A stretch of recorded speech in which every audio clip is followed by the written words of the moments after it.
Good morning, I'm Maddie Jansen, and this is the podcast of 17 News at Sunrise. It's everything you need to know to start your day in about 15 minutes. Working in the spirit of the Golden Empire, this is 17 News at Sunrise. Good morning. New information in the arrest of the assistant police chief for BPD. What officers are saying about the evidence and the investigation. Grand theft grapes. A man faces felony charges for stealing cotton candy grapes, how many he stole, and what he was doing with them. The man who led police on a wild RV chase around L.A. and Kern counties last year learned his fate yesterday. How many decades he'll spend behind bars. Coming up. Great to have you with us. I'm Maddie Jansen alongside Alex Fisher. We'll have more on all of those stories. But first, we're inching closer to that cool down. Oh man, the weekend is going to look absolutely beautiful here in Kern County. Let's check in with Kevin for a first look at your forecast. We're going to get there, but we were a little warm yesterday once again. 101 degrees was the temperature, and today we're going to be right near 100 again, and we're going to throw in a little bit of cloud cover, and we're going to throw in a chance of maybe some isolated thunderstorms into the mountains. So we'll be talking about a lot this morning. As you can see on the satellite and radar right now, not a lot happening. A few isolated thunderstorms out of the Kern County line to the east, and we've got a little bit of cloud cover off to the west. So, again, it's going to be one of those days we'll be tracking that moisture to the southeast and see just how far west it travels.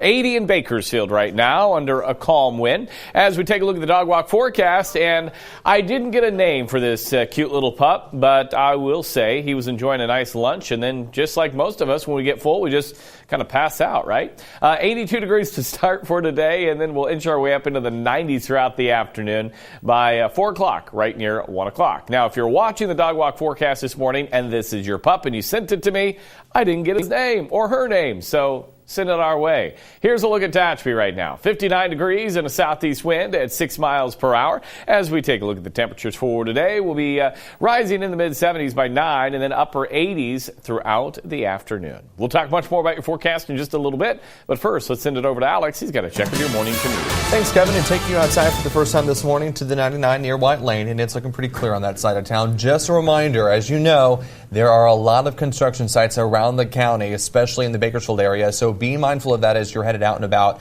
I know that especially in the early morning hours between like 6 and 8 a.m., I know the 99, especially northbound, gets really, really busy, especially getting closer to the downtown area. So be mindful of that if you're headed out this morning. Other than that, things are looking pretty good around the town. We'll have another check coming up in about 15 minutes. His arrest shocked the Bakersfield Police Department. One of the assistant chiefs, Evan Demestias, now faces domestic violence charges. BPD says officers were called to the parking lot of the VIP lounge on California Avenue early yesterday morning after someone spotted a woman being attacked. Investigators aren't revealing the relationship between the woman and Demestias, but after talking with the woman, officers got a warrant to arrest him. Definitely enough evidence that there was very quick moving to obtain arrest warrant and make an arrest. It wasn't submitted to the DA's office for review. It wasn't asked for somebody else to come and have oversight here. The investigators in it were confident that the evidence was there, that the incident occurred, and that they needed to make an arrest.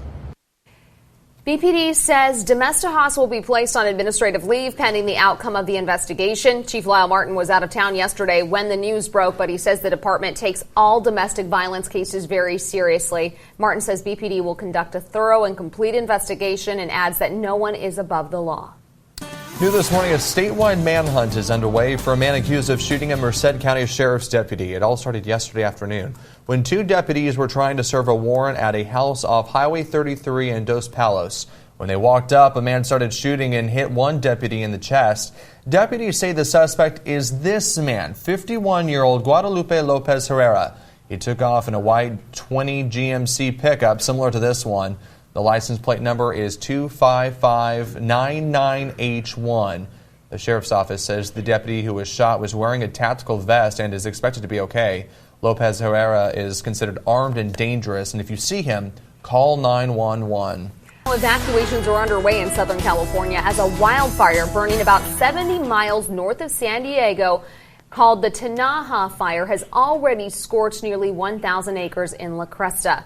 Firefighters say a lightning strike may have sparked the fire. During the last update CAL FIRE gave just before 9 o'clock last night, the fire was 0% contained.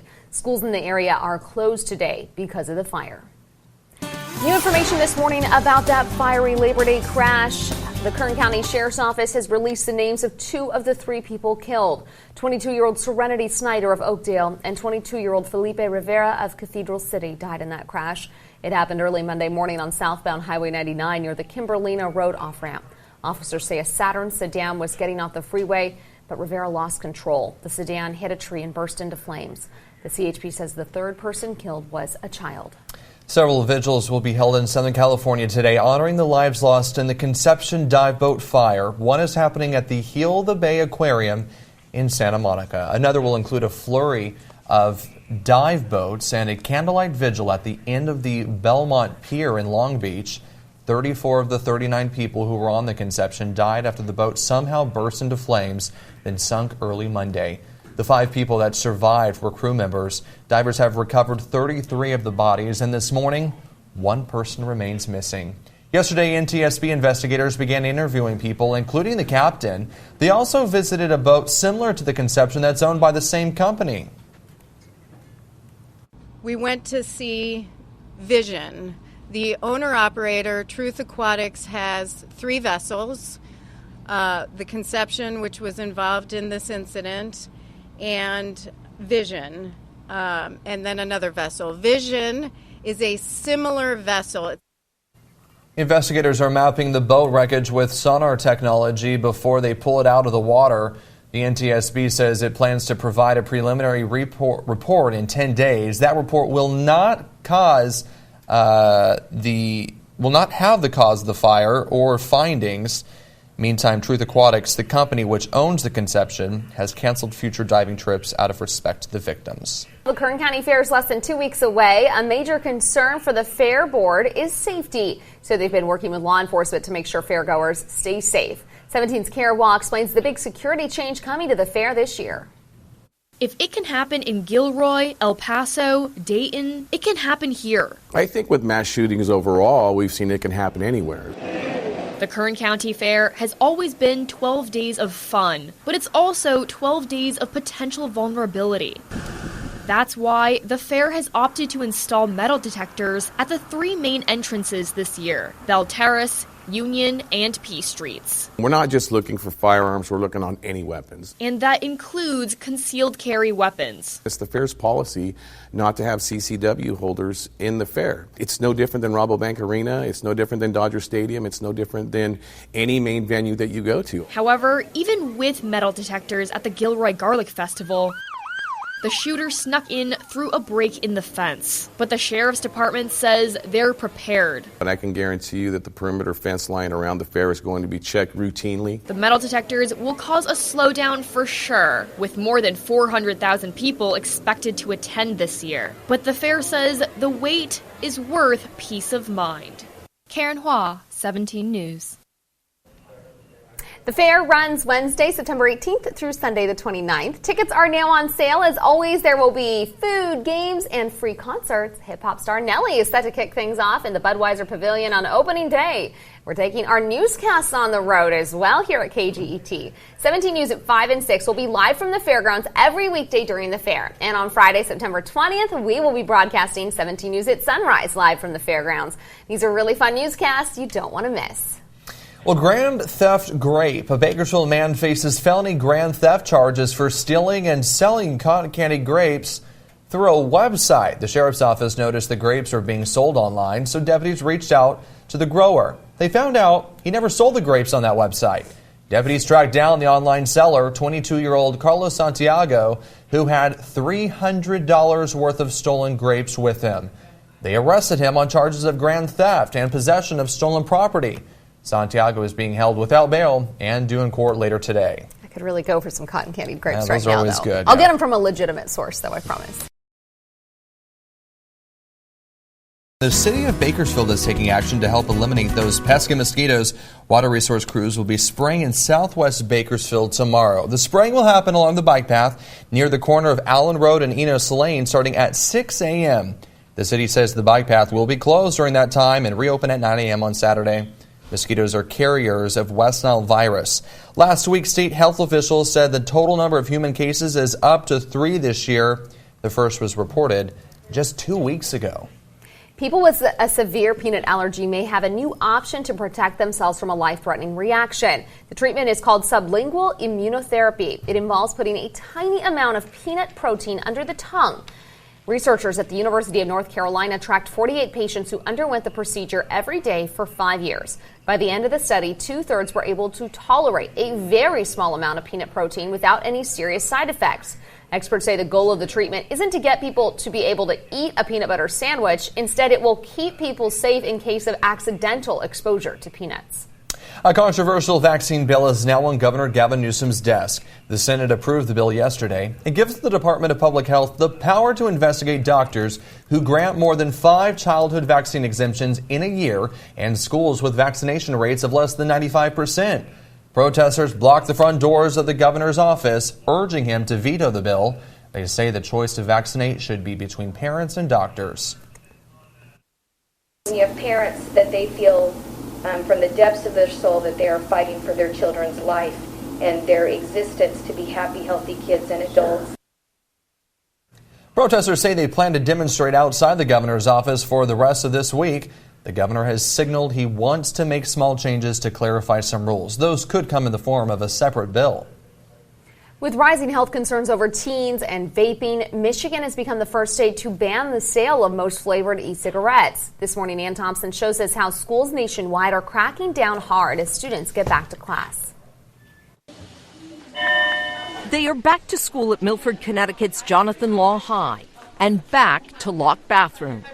Okay. Principal Fran Thompson showing us one of the 4 facilities off limits to students to stem what he calls the epidemic of vaping.